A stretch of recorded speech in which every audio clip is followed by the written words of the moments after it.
Hello students, welcome again. और इस video में हम बात करने वाले हैं आयनिक इक्विलिब्रियम के एक टॉपिक जिसको कॉमन आयन इफ़ेक्ट के नाम से अपन जानते हैं।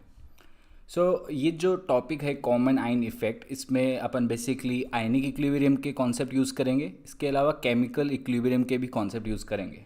ऑलराइट, अगर इसको अपन स्टार्ट करें तो सबसे पहले कॉमन आयन इफ़ेक्ट को समझने के लिए अपन एक एग्जांपल लेंगे, जिसमें अपन क्या करेंगे कि एक वीक इलेक्ट्रोलाइट का सॉल्यूशन लेंगे और उसके अंदर एक स्ट्रॉन्ग इलेक्ट्रोलाइट ऐड करेंगे और फिर देखेंगे कि कॉमन आयन इफ़ेक्ट क्या है और इसकी वजह से जो वीक इलेक्ट्रोलाइट है उसमें क्या चेंजेस आते हैं। Alright, if a strong electrolyte is added to a solution containing a weak electrolyte. Alright, अब स्ट्रॉन्ग इलेक्ट्रोलाइट अपन ले लेते हैं HCl और वीक इलेक्ट्रोलाइट का सॉल्यूशन अपने को लेना है। तो वीक इलेक्ट्रोलाइट का सॉल्यूशन अपन ले लेंगे CH3COOH, यानी कि एसिटिक एसिड का अपन सॉल्यूशन ले लेंगे।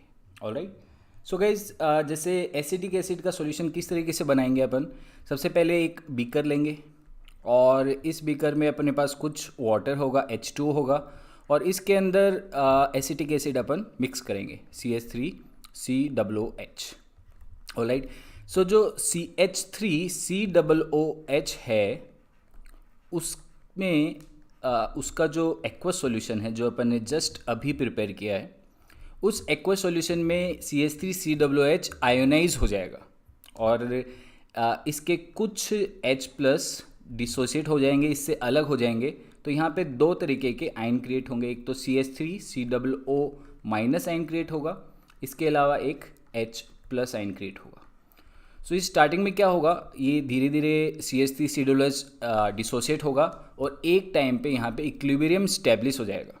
ऑलराइट, ये एक एसिड है। एसिड का इक्विलिब्रियम कांस्टेंट अपन कुछ इस तरीके से लिख सकते हैं, Ka will be equals to concentration of CH3COO- multiplied by concentration of H+ divided by concentration of CH3COOH।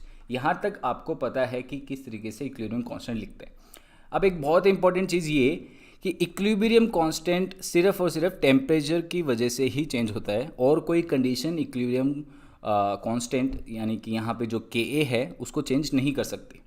अब अपन क्या करते हैं कि इस बीकर में जो ये इक्विलिब्रियम स्टैब्लिश हुआ है, इस बीकर में अपन एक स्ट्रॉन्ग इलेक्ट्रोलाइट, ऑलराइट, एक स्ट्रॉन्ग इलेक्ट्रोलाइट यानी कि HCl मिक्स कर देते हैं। जो स्ट्रॉन्ग इलेक्ट्रोलाइट है इसको अपन स्ट्रॉन्ग क्यों बोलते हैं, क्योंकि कंप्लीटली डिसोशिएट हो जाता है। ऑलराइट, ये कंप्लीटली डिसोशिएट हो जाएगा और ये क्या प्रोड्यूस करेगा, H+ आयन प्रोड्यूस करेगा और Cl- आयन प्रोड्यूस करेगा। अब देखिए अपने इस बीकर में क्या हो रहा है, इस बीकर में क्या क्या है, CH3COOH है, CH3COO- भी है, H+ है, Cl- है। अब ये देखिए जो H+ है वो CH3COOH के डिसोसिएशन से भी अपने को मिल रहा है, इसके अलावा HCl के डिसोसिएशन से भी H+ अपने को मिल रहा है।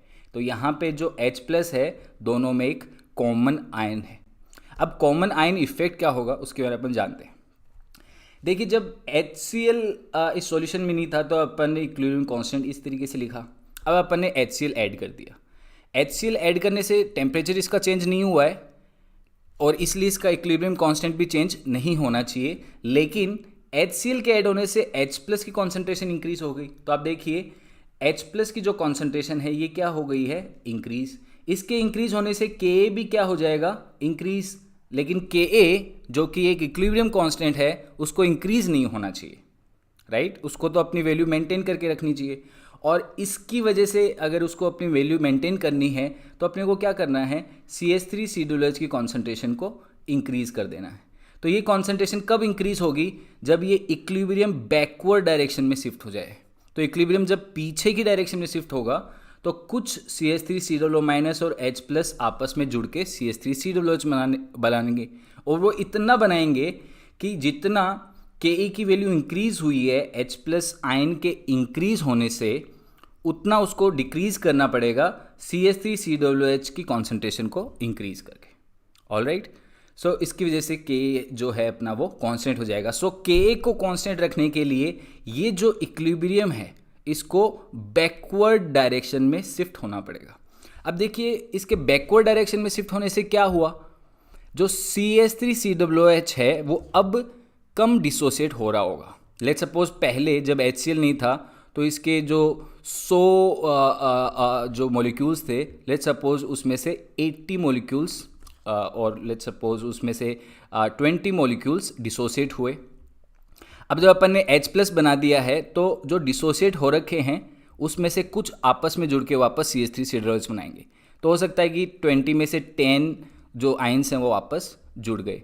तो आप देख सकते हैं कि पहले वो 20 मॉलिक्यूल्स उसके डिसोसिएट हो रहे थे, HCl के जाने बाद में अब उसके 10 ही मॉलिक्यूल्स डिसोसिएट होंगे। तो इसकी वजह से क्या हो गया, इसका जो CH3COOH यानी कि जो वीक इलेक्ट्रोलाइट है इसका डिसोसिएशन यानी कि डिग्री ऑफ डिसोसिएशन कम हो गया। किसकी प्रेजेंस में, एक स्ट्रॉन्ग इलेक्ट्रोलाइट की प्रेजेंस में। यही कॉमन आयन इफेक्ट होता है। तो अगर कॉमन आयन इफेक्ट के बारे में अपन एक कंक्लूड करना चाहें, कंक्लूसिव स्टेटमेंट लिखना चाहें, तो देखो 2 स्टेटमेंट है आज के डिस्कशन का, इस वीडियो के डिस्कशन का। On adding HCl the concentration of H+ in the solution will increase. Alright, ये अपन ने बात की थी। As a result of which the equilibrium will shift in backward direction and degree of ionisation और degree of dissociation of weak electrolyte will decrease. Alright, this decrease in degree of ionisation of a weak electrolyte यानी कि CH3COOH in presence of a strong electrolyte यानी कि HCl having a common ion यानी कि H+ is known as common ion effect. आपको ये 2 statement याद रखने हैं।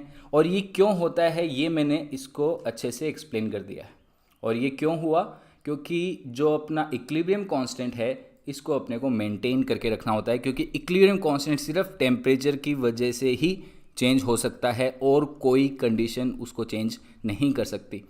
सो इक्विलिब्रियम कांस्टेंट को मेंटेन रखने के लिए जब स्ट्रॉन्ग इलेक्ट्रोलाइट ऐड होता है तो वीक इलेक्ट्रोलाइट की जो डिग्री ऑफ डिसोसिएशन है वो कम हो जाती है। इसी को अपन बोल रहे हैं कॉमन आयन इफेक्ट।